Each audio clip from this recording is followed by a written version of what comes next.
Voilà pourquoi dans Hébreu, il est écrit qu'Abraham croyait en une cité, en une ville où Dieu lui-même est le grand architecte. Ceux qui vous parlent du grand architecte qui doivent vénérer, ils vénèrent le mensonge.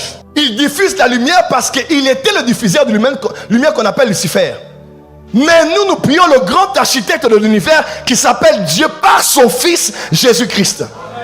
Donc de tous les temps de l'histoire, Dieu travaille dans les villes. Lève la main droite, dis Seigneur, donne-moi ma ville. Dis encore, Seigneur, donne-moi la ville.